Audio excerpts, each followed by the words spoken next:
फक्त मराठी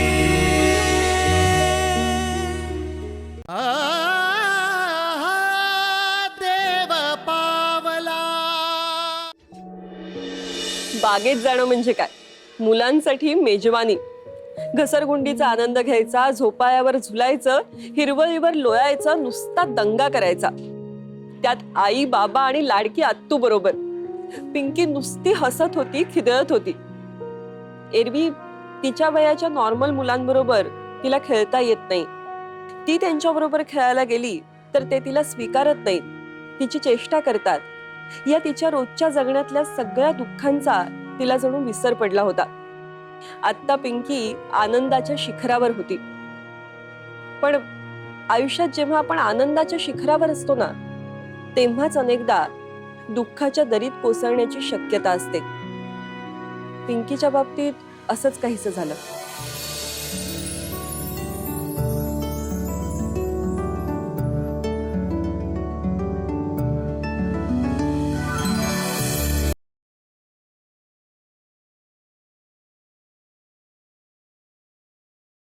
आता खेळू दे ना तिला। कुठे आपण रोज येतोय बागेत? हो हो, पण तुला भूक लागली असते ना, घरी जाऊन खायचं नाही का? भूक तर तशी लागली आहे, पण घरी जाऊन कशाला? आपण इथेच खाऊया ना।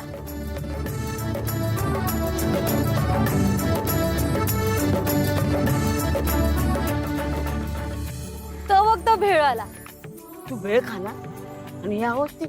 अगं मग काय झालं आई? आणि डॉक्टरांनी मला परमिशन दिली आहे, आपण भेळ खाऊया। तू पण खाशील? नाही ग बाई, मी नाही खाणार आणि तूही खायची नाही। ए काय गाई, असं समज की मला भेळ खायचे ढोळायला लागले। मग तर करशील ना? असं म्हटल्यावर काय मग, चला। आलात तुम्ही? आम्ही भेळ घ्यायला चाललोय। पिंकू भेळ खाणार? ए आम्ही पण खाणार आहोत। बर, मग आपणच जाऊ ना तिथे। तिकडे कशाला, तुम्ही इथे बसा, मी आणतो तुमच्यासाठी। अरे दादा मला ना आणतो बस।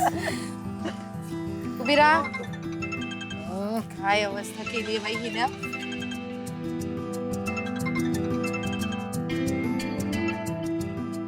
हा कदम सर, नमस्कार। हा नाही, मी बाहेर होतो। फाईल ठेवली तयार करून ऑफिस मध्येच।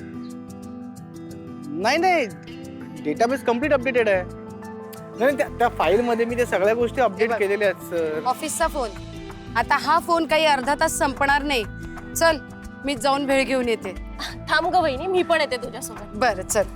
आई अगं तू कशाला जातेस, बस त्यांना जाऊ दे। अगं आई, मी माझ्या चवीची बनवून आणते ना। पिंकी, मी तुला तुझ्या आवडीचं खायला घेऊन येते। हा, तू आजी सोबत इथेच थांब, ओके? बस। आई तुम्ही खाणार ना भेळ? हो हो, चल। आज आईने परमिशन बरी दिली भेळ खायची। हॅलो, हा बोल सुविधा, काय म्हणतेस?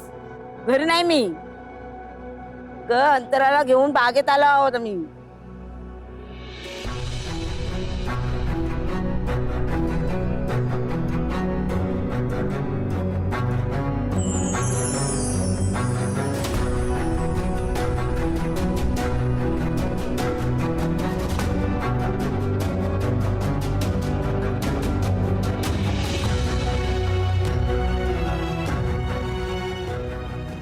बरं झालं तुम्हाला सांगितलंच ते, त्या दोघांना मी माहिती देईन। हो हो, ठेवते। हा हा हा।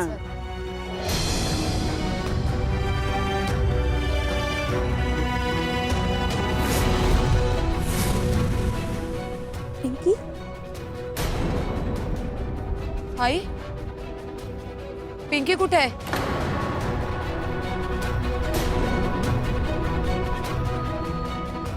हो, आता तर इथेच होती ती।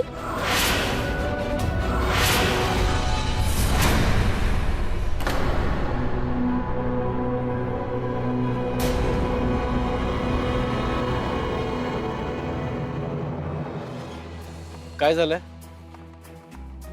पिंकी अहो मी भेळ आणायला गेले होते. हा. पिंकी आईंसोबत इथेच बसली होती. मी आले बघते तर हे बघ, असेल असेल इथे कुठेतरी. तू तू घाबरू नकोस. बघूया आपण तिला, बघूया आपण. बस आहे तू इथे, बस. तू बघ तिकडे. मी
कुठेच नाहीये ग पिंकी.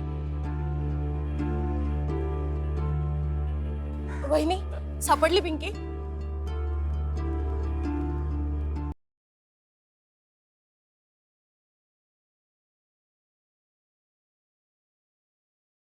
मुलगी इथे कुठेतरी. मी मी कळवतो पोलिसांना. Just for the safer side, just for the safer side. Police. वहिनी शांत हो ग, सापडेल पिंकी. तू थांब, मी आले. मी जाते त्यांच्यासोबत. आई तू तरी शांत हो, सापडेल पिंकी. साहेब नमस्कार. माझं नाव श्रीरंग इनामदार. मीच तुम्हाला फोन केला होता आता. माझी मुलगी पिंकी पिंकी प्राजक्ता, ती हरवली हो बागेतून. बागेत होती आमच्यासोबत. कशी हरवली कळलंच नाही. साहेब प्लीज. हे बघा, तुम्ही काय काळजी करू नका. आम्ही तिचा लवकरच शोध घेतो. Please thank you.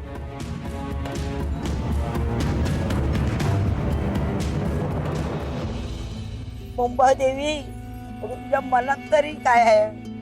माझ्या नातीला माझ्यापासून सोडू नकोस ग.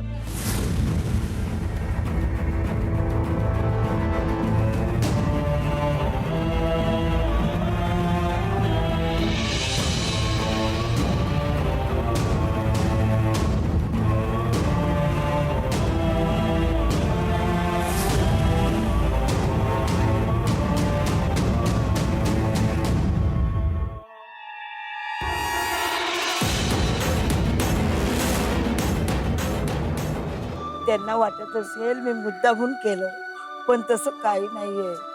तुला ठाऊक आहे ना. अगं हो आई, तुला दोष देतच नाही होता मी, पण थोडं लक्ष ठेवायला हवं होतं ना. माझं लक्ष होतं ग, पण माझी मैत्रीण वसुधा, तिचा तेवढ्यात फोन आला. तिला मूकबधीर मुलांची शाळा माहिती होती, त्याबद्दल ती मला माहिती सांगत होती.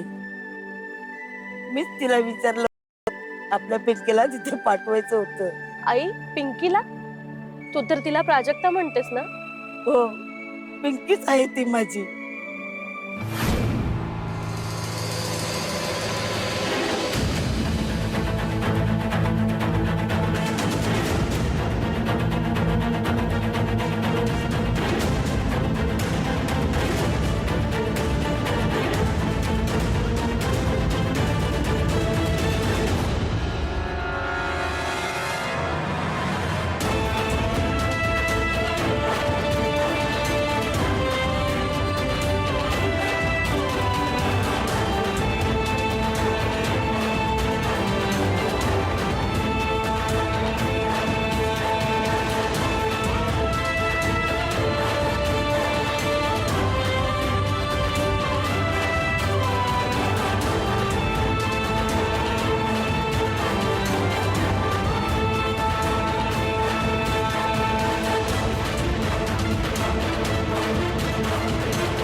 सगळ्यांना वाटतं त्या पोरीची वैरी नाही मी, पण ती माझी नात आहे ना ग. मला कशी जड होईल ती. अगं तिच्या नशिबाने ती अशी जन्माला आली तर तिचा काय दोष आहे? मुंबादेवी लवकरच माझ्या मुलीला माझ्याकडे परत आण. तिचे खूप लाड करीन.